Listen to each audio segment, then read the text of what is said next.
Hello साथियों, आप सभी को मेरा नमस्कार और आप सभी का स्वागत है मेरे YouTube channel Shalubai art study TGT.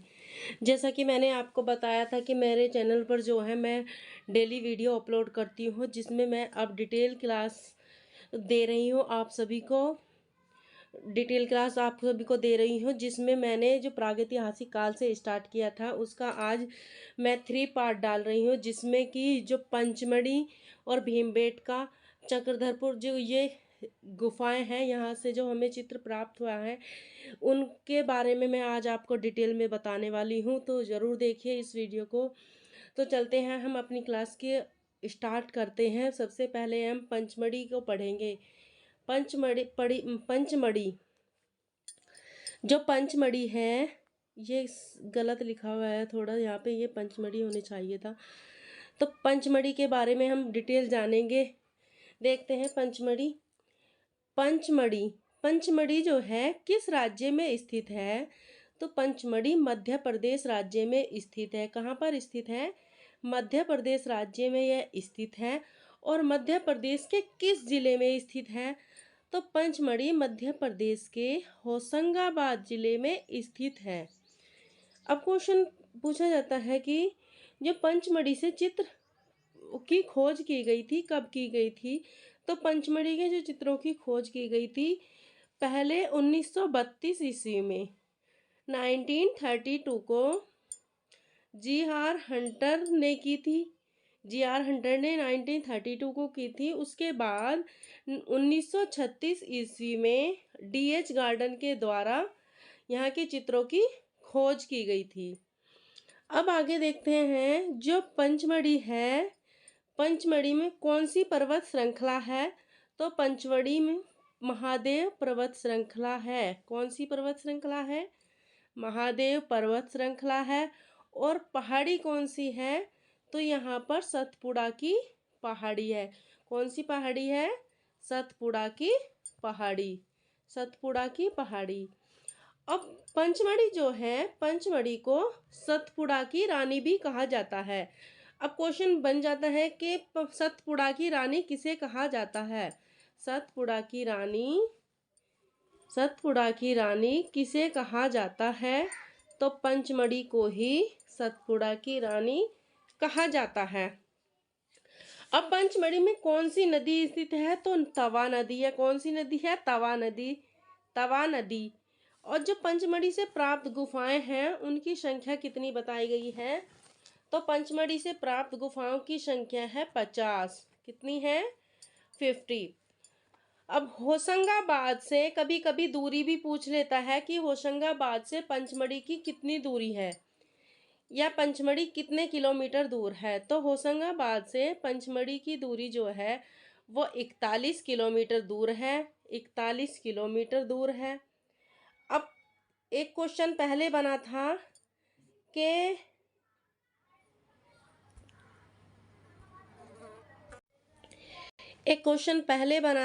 कि पंचमढ़ी जो है वह किस काल से संबंधित है? तो पंचमढ़ी से प्राप्त जो चित्र हैं, या पंचमढ़ी से चित्र जो प्राप्त हुए हैं, वह किस काल से संबंधित है? तो यह नवपाषाण काल से संबंधित है। किस काल से? नवपाषाण काल से। या हम ऐसे भी बोल सकते हैं, जो पंचमढ़ी है वह नवपाषाण कालीन स्थल है। अब आगे देखते हैं, जो पंचमढ़ी है, पंचमढ़ी के चित्रों को कितनी श्रेणियों में विभाजित किया गया है? तो पंचमढ़ी से प्राप्त चित्रों को 3 श्रेणियों में, कितनी श्रेणियों में? 3 श्रेणियों में विभाजित किया गया है, जिनमें बताया गया है कि जो पहले स्तर में जो चित्र पाए गए हैं वो कैसे हैं। पहले स्तर के चित्र जो हैं तख्तीनुमा या डमरूनुमा। तख्तीनुमा कैसे होते हैं? तख्तीनुमा ऐसे ये जो चित्र हैं, ये तख्तीनुमा चित्र होते थे। या डमरूनुमा जो है, इस तरह से आकृतियां बनाई जाती थी। इस तरह से ये चित्र बनाए जाते थे। डमरूनुमा मानव आकृतियां जैसे चित्र पाए गए हैं। अब जो दूसरे स्तर के चित्र पाए गए हैं, जो चित्र है उसमें आकृतियां बेडोल हैं, ओजपूर्ण हैं और असंतुलित बताई गई है। मतलब उनका जो अहेरिया जीवन ही उसमें दिखाई देता है। तीसरे स्तर के चित्रों में आकृतियां कुछ स्वाभाविक बनी हैं और कुछ अन्य चित्र जो हैं आम घरेलू जीवन से भी संबंधित बताए गए हैं और सामाजिक जीवन से भी संबंधित उसमें बताए गए हैं। अब ये क्वेश्चन यहाँ से जो क्वेश्चन डायरेक्ट पूछा गया है कि पंचमढ़ी के जो चित्र प्राप्त हुए हैं वो कितनी श्रेणियों में प्राप्त हुए हैं, तो वो 3 श्रेणियों में ही प्राप्त हुए हैं। इसको हम ध्यान से देख लेंगे। अब आगे देखते हैं। इसमें आखेट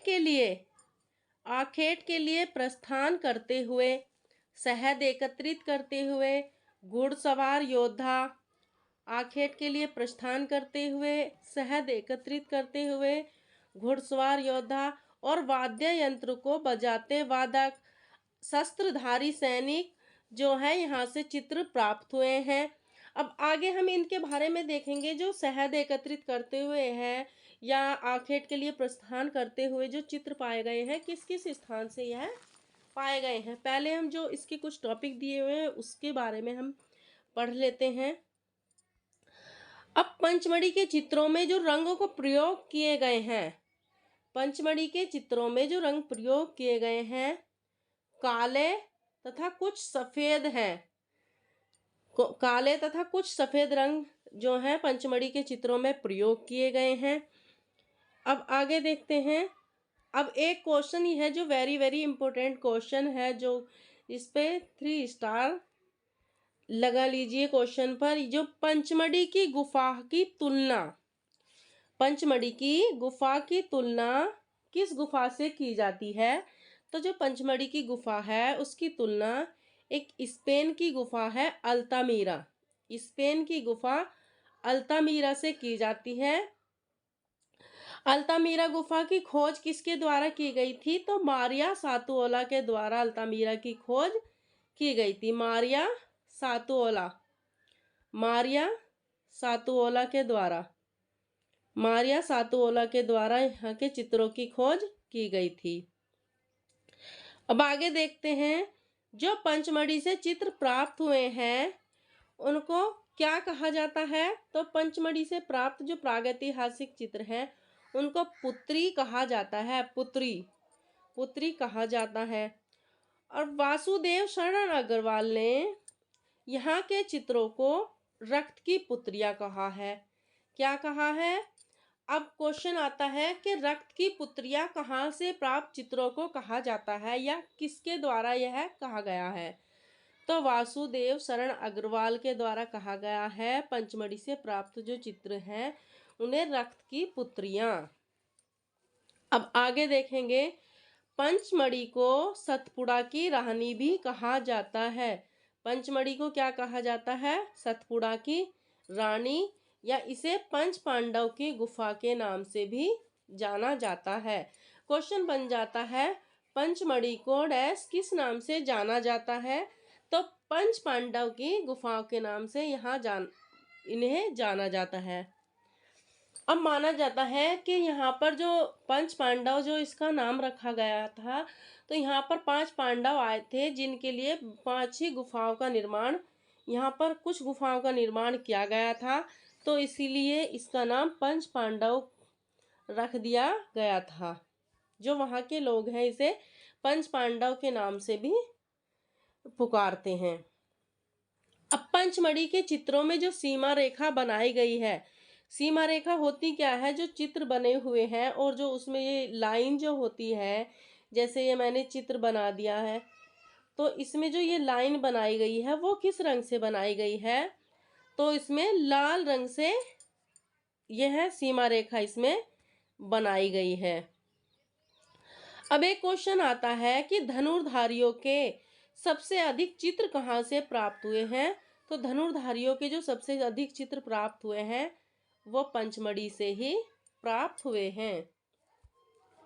अब आगे देख लेते हैं। जो पंचमढ़ी से प्राप्त चित्र हैं, जो प्रमुख चित्र प्राप्त हुए हैं वो किस किस स्थान से हमें प्राप्त हुए हैं। एक चित्र है नृत्य वादन का चित्र। अब साथ ही मैंने पहली जो वीडियो थी उसमें बताया है नृत्य का जो दृश्य प्रथम बार पहले पाया गया था, वह कहाँ से पाया गया था? नृत्य का दृश्य लिखुनिया से पाया गया था। लिखुनिया गुफा है कहाँ? वह मिर्जापुर में स्थित है। लेकिन जो दोबारा यहाँ से पाया गया है नृत्य वादन का चित्र, वो पंचमढ़ी से पाया गया है। पंचमढ़ी के किस स्थान से पाया गया है? तो जम्बू द्वीप से यह पाया गया है। अब आगे देख लेते हैं। शहद एकत्रित करते हुए, शहद एकत्रित करते हुए, वेरी वेरी इंपॉर्टेंट क्वेश्चन, यह जो है प्रीवियस ईयर में आया हुआ है भी है यहाँ से क्वेश्चन। शहद एकत्रित करते हुए जो चित्र प्राप्त हुआ है वह कहाँ से प्राप्त हुआ है? तो पंचमढ़ी से यह प्राप्त हुआ है। पंचमढ़ी से यह प्राप्त हुआ है। अब आगे जो साथियों ज़्यादा ही इम्पोर्टेंट है, जहाँ से क्वेश्चन जरूर आया हुआ है, जो मैंने भी देखा है, जो बुकें हैं और जो सॉल्वेड पेपर हैं उनमें जो जहाँ से क्वेश्चन आए हुए हैं उसे मैंने हाईलाइट किया हुआ है इस वीडियो में। अब आगे देखते हैं शेर के आखेट का चित्र। शेर के आखेट का चित्र कहाँ से प्राप्त हुआ है? तो यह माडा देवी से प्राप्त हुआ है। माडा देवी कहाँ पर है? ये भी पंचमढ़ी का एक स्थान है या पंचमढ़ी का एक क्षेत्र है। अब आगे देखते हैं विशालकाय चीते का चित्र। विशालकाय चीते का चित्र यह भी माडा देवी से ही प्राप्त हुआ है। अब आगे कांटेदार जीवशाही का चित्र, कांटेदार जीवशाही का चित्र जम्बू द्वीप से प्राप्त हुआ है। अब आगे देखते हैं एक विशालकाय बकरी है। विशालकाय बकरी का चित्र, साथियों मैंने इसकी एक ट्रिक बनाई है कि जो बकरियां होती हैं, बकरियां कहाँ पर बेची जाती हैं? वो बाजार में ही बेची जाती हैं। तो बाजार कौन सा है? वह महादेव बाजार। कौन सा है? महादेव बाजार।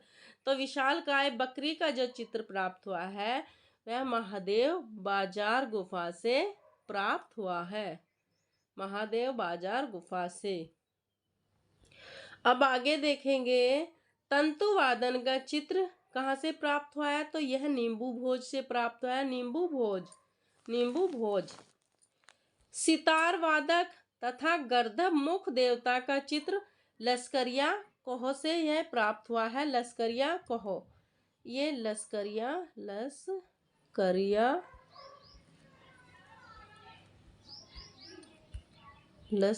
कोह से यह प्राप्त हुआ है। अब आगे देखेंगे बंदरों के समूह का चित्र। बंदरों के समूह का चित्र इमली कोह से प्राप्त हुआ है। ये है इमली खो या इमली कोह। ये बंदरों के समूह का चित्र इमली खो से प्राप्त हुआ है। और सांभर के आखेट का दृश्य है। अब जो इमली खाई जाती है, इमली किससे खाई जाती है? तो सांभर से ही खाई जाती है। तो इमली के जो आखेट का दृश्य है वो सांभर के आखेट का जो दृश्य है वह इमली खो से ही प्राप्त हुआ है। इसका भी इमली खो सही हो जाएगा। अब आगे देखते हैं संगीत का आनंद लेते प्रेमी युगल। संगीत का आनंद लेते प्रेमी युगल जो चित्र प्राप्त हुआ है यह पंचमढ़ी से प्राप्त हुआ है। अब आगे पूछा जाता है कि पंचमढ़ी के जो चित्र हैं उन्हें प्रकाश में लाने का श्रेय किसको दिया जाता है? तो पंचमढ़ी के चित्रों को प्रकाश में लाने का श्रेय डीएच गार्डन को दिया जाता है। डीएच गार्डन ने पंचमढ़ी के चित्रों को कब खोजा था? तो 1936 में पंचमढ़ी के चित्रों को खोजा था। अब आगे देख लेते हैं साथियों, ये जो पंचमढ़ी से जो इम्पोर्टेंट चीज़ें थी, महत्वपूर्ण चीज़ें मैंने आपको इसमें बताई हैं। अब आगे हम भीमबेटका के बारे में देखेंगे। भीमबेटका जो है, भीमबेटका बहुत ही ज़्यादा महत्वपूर्ण टॉपिक है प्रागैतिहासिक काल का, जहाँ से क्वेश्चन जरूर पूछे जाते हैं। ये जो साथियों मैंने इसमें टॉपिक लिए हैं जिनके बारे में मैं डिटेल बढ़ा रही हूँ, इसमें क्वेश्चन यहाँ से आते ही आते हैं। अब देखते हैं भीमबेटका के बारे में। भीमबेटका जो है यह मध्य प्रदेश राज्य में स्थित है। कहाँ पर स्थित है? भीमबेटका मध्य प्रदेश राज्य में स्थित है। मध्य प्रदेश के किस जिले में है? तो रायसेन जिले में यह स्थित है। किस जिले में? रायसेन जिले में। रायसेन जिले में यह स्थित है। अब आगे देखेंगे जो भीमबेटका है, भीमबेटका की खोज किसके द्वारा की गई थी? विष्णु श्रीधर वाकड़कर या वीएस वाकड़कर या वीएस वाकड़कर, शॉर्ट फॉर्म में लिखा रहे तो वीएस वाकड़कर, वाकड़कर के द्वारा ये चित्र खोजे गए थे या भीमबेटका की खोज की गई थी। कब की गई थी? 1957 एडी और 1958। अगर क्वेश्चन में दिया हो ऑप्शन 1957 तो 1957 टिक कर देंगे। अगर ऑप्शन में आया हो 1958 तो 1958 को टिक करेंगे। अगर ऑप्शन में दोनों ही दिए हो तो 1958 को हम टिक कर देंगे, क्योंकि जो अधिकतर बुक हैं, अधिकतर बुकों में 1958 आंसर दिया हुआ है। अब आगे देख लेते हैं जो भीमबेटका है में कौन सी पर्वत श्रृंखला है? तो विंध्याचल पर्वत श्रृंखला है। कौन सी पर्वत श्रृंखला है?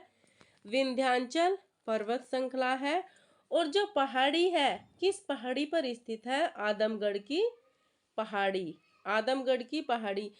कल मैंने आपको आदमगढ़ के बारे में भी बताया था, जहां से चित्र प्राप्त हुए हैं। ये होशंगाबाद में ही स्थित है।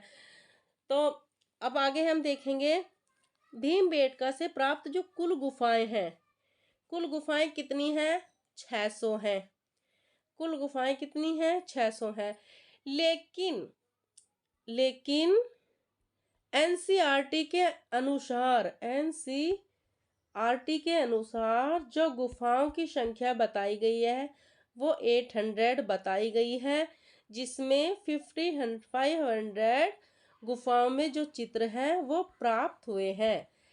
एनसीईआरटी के अनुसार 800 गुफाएं बताई गई हैं, जिसमें 500 गुफाओं में चित्र हमें प्राप्त हुए हैं। लेकिन जो ज़्यादा दिया रहता है, भीमबेटका की जो गुफाएं हैं, ज़्यादा जो दिया रहता है वो 600 ही दिया रहता है। और कितनी गुफाओं में चित्र प्राप्त हुए थे? तो 275 गुफाओं में ही चित्र प्राप्त हुए थे। हम ऑप्शन के अकॉर्डिंग उस आंसर को सही मान लेंगे। अब आगे देखते हैं जो भीमबेटका है किस लिए प्रसिद्ध है? तो भीमबेटका जो है, भीमबेटका की जो गुफाएं हैं वह शैल चित्रों के लिए प्रसिद्ध है। शैल चित्रों के लिए प्रसिद्ध है। अब आगे देखते हैं जो भीमबेटका है उसमें चित्रित विषय क्या क्या थे? कौन कौन से चित्रित विषय थे? सामूहिक नृत्य, रेखांकित मानव आकृतियां, शिकार से संबंधित यहाँ चित्र बने हैं, पशु पक्षी से संबंधित बने हैं, युद्ध और प्राचीन मानव के दैनिक क्रियाकलापों के भी चित्र यहाँ पर बने हैं, और रोजमर्रा की जिंदगी की घटनाओं के चित्र भी यहाँ पर बने हुए हैं। संगीत से संबंधित भी चित्र यहाँ पर बने हुए हैं। हाथी घोड़ा की सवारी, जानवरों की लड़ाई, शहद इकट्ठा करने वाले तथा मुखौटे के चित्र भी यहाँ पर बने हुए हैं। अब आगे हम देख लेंगे जो भीमबेटका है उसमें किन रंगों का मुख्य रूप से प्रयोग किया गया है? तो मुख्य रूप से खनिज रंगों का प्रयोग किया गया है। किन रंगों का? खनिज रंगों का, जिसमें ये गेरुआ होगा, गेरुआ लाल और सफेद का प्रयोग हुआ है। इसमें कहीं कहीं पीला और हरा रंग भी प्रयोग किया गया है, जिसमें और काला, बैंगनी, भूरा रंगों का भी इसमें प्रयोग हुआ है। लेकिन जो मुख्य रूप से जो चित्र प्राप्त ज्यादा हुए हैं वो सफेद और लाल रंग के चित्र जो है ज्यादा प्राप्त हुए हैं। सफेद और लाल रंग के चित्र अधिक प्राप्त हुए हैं। अब जो लाल रंग था वो किससे बनाया जाता था? तो लाल रंग हिरमिच या गेरू से बनाया जाता था। अब हरा रंग किससे बनाया जाता था? तो हरा रंग एक कैल्सिडोनी नामक पत्थर था। कैल्सिडोनी नामक पत्थर की एक हरी किस्म से यह बनाया जाता था। हरी किस्म से यह प्राप्त होता था। हरी किस्म। और सफेद रंग किससे बना होता था? सफेद रंग मुख्य रूप से चूना पत्थर से बना होता था। अब आगे पढ़ेंगे भीमबेटका के बारे में। जो भीमबेटका है एक चट्टान है। इसे जिसे चिड़ियाघर रॉक या जू रॉक सेंटर के नाम से भी जाना जाता है। जू रॉक शेल्टर, जू रॉक शेल्टर, शेल्टर से चिड़ियाघर रॉक शेल्टर या जू रॉक शेल्टर कहा जाता है। अब आगे देखेंगे। अब यहाँ से क्वेश्चन जरूर पूछा जाता है, जो भीमबेटका के चित्र हैं वो कितने स्तर में पाए गए हैं? तो भीमबेटका के चित्र 2 स्तर में पाए गए हैं। जो पहला स्तर है उसमें शिकार नृत्य से संबंधित चित्र बने हुए हैं। शिकार नृत्य हिरण, बारहसिंगा, सूअर, रीछ, जंगली भैंसा, घोड़े, हाथी, अशस्त्र जो धारी घुड़सवार हैं उनके जो चित्र पहले स्तर में बनाए गए हैं। लेकिन जो दूसरे स्तर के चित्र हैं, दूसरे स्तर के चित्रों में मानव को जानवरों के साथ एक मित्र के रूप में दिखाया गया है। किसके रूप में? अंतरंग मित्र के रूप में यहाँ दिखाया गया है। अब आगे देख लेते हैं। अब एक क्वेश्चन बनता है कि जो प्रागैतिहासिक चित्रकला थी उसका पहला समुच्चय कहाँ से प्राप्त होता है? तो प्रागैतिहासिक चित्रकला का पहला समुच्चय भीमबेटका से प्राप्त होता है। देखिए, जो मैंने इम्पोर्टेंट चीज़ें थी, महत्वपूर्ण चीज़ें थी, वो ही आपकी इस क्लास में ली है, क्योंकि ज़्यादा जो चीज़ें होती हैं वो फालतू की चीज़ें होती हैं। बस जो जहाँ से हमें क्वेश्चन लगता है कि क्वेश्चन यहीं से बनेगा वही चीज़ें मैंने इसमें ली हैं। और जो प्रीवियस ईयर है उसमें भी जो मैंने क्वेश्चन पढ़े हैं उसमें भी यही सब पूछा गया है, तो मैंने भी ये आपके लिए यही इसमें रखा हुआ है, यही डिटेल में बताया है। अब आगे हम देख लेते हैं। जो झारखंड है, झारखंड का प्रागैतिहासिक केंद्र, झारखंड का प्रागैतिहासिक केंद्र जो है चक्रधरपुर। अब चक्रधरपुर जो है यह पहले बिहार में स्थित था। कहाँ पर? यह चक्रधरपुर जो प्रागैतिहासिक स्थल है यह पहले बिहार में था, लेकिन वर्तमान में यह जो है झारखंड राज्य में स्थित है। यहाँ से जो चित्र प्राप्त हुए हैं, लेटी शिकार करती हुई मानव आकृतियों के चित्र प्राप्त हुए हैं। लेटी वह शिकार करती हुई मानव आकृतियों के चित्र प्राप्त हुए हैं। और जो यहाँ से चित्र प्राप्त हुए हैं उन्हें असित कुमार हलदार ने 3000 ईसा पूर्व का माना है। कितना माना है? 3000 ईसा पूर्व का उन्हें माना है। अब साथियों, जो ये इतनी चीज़ें थी आज की इस वीडियो में, मैंने इतनी ही चीज़ें रखी थी, लेकिन जो भी प्रागैतिहासिक कला के जो केंद्र हैं वो जिसमें बेल्लारी है, बिल्ला सरगम है और जो उत्तराखंड के हैं वो अगली वीडियो में मैं आपको लेकर आऊँगी। और साथियों, अगर आपको ये वीडियो अच्छी लगी हो तो लाइक ज़रूर करें, चैनल को सब्सक्राइब कर लें और शेयर अपने दोस्तों को भी शेयर कर सकते हैं। कमेंट में ज़रूर बताएं कि ये वीडियो आपको कैसी लगी। धन्यवाद।